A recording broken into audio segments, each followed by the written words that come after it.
morning. The Trump administration is staring down a deadline. It has until noon today to respond to a federal judge who ruled late last week the Ag Department must disperse SNAP funds. Money for the program went dry over the weekend because of the government shutdown, leaving millions without assistance to get food. Our team's covering the fallout this morning and seeking solutions for local families. First, we want to begin with Mike, who's at the live desk, examining closer, Mike, today's deadline. Yeah, it's going to happen today. Sorting through some of those details, a federal judge has ordered the Trump administration, the White House, to make that full SNAP payment by the end of the day today, or at least a partial payment by Wednesday. But in order to do that, the administration would have to draw on additional funding sources beyond some contingency reserves. That judge ordered the Trump administration have a report by noon today, just in a few hours, on what it'll do to comply with the court's order. Meantime, President Trump blaming Democrats, calling for that nuclear option, getting rid of a filibuster, basically to reopen the government without needing votes from Democrats. All right, meantime, with SNAP benefits in limbo, we're connecting local families with resources to keep food on the table. Victor Jorges in Boynton Beach right now, highlighting some organizations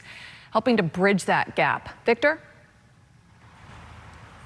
Hey there, good morning. Yeah, right now we're right outside Temple Sharei Shalom here in Boynton Beach. This is a food pantry that's put together by the Alpert Jewish Family Services. And right now they're helping a lot of vulnerable families in our community. Now, through our reporting, we found that 64,000 households here in Palm Beach County rely on SNAP benefits. So that means we're talking about 162,000 people that are relying on this. So organizations like this one, they tell us that they're bracing for an uptick in service. They tell us donations from the community is really what's going to make the difference and help a lot of families out right now.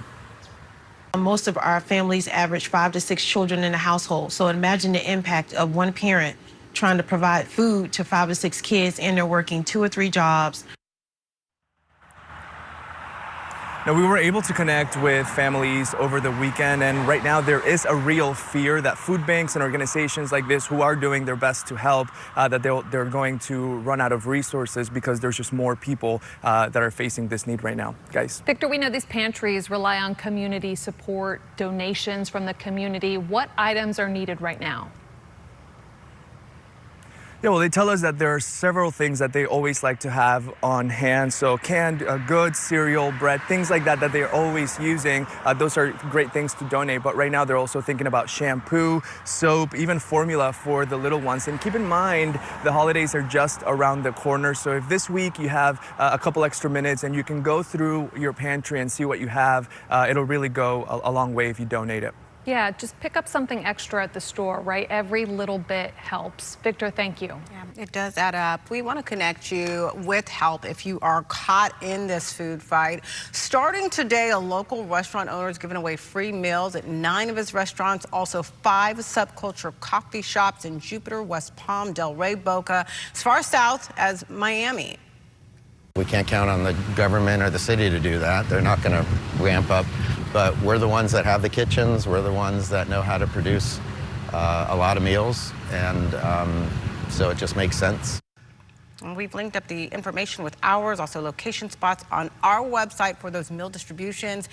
And we'll make sure that we continue to keep you updated on that. One side note, be prepared to show your SNAP card and an ID.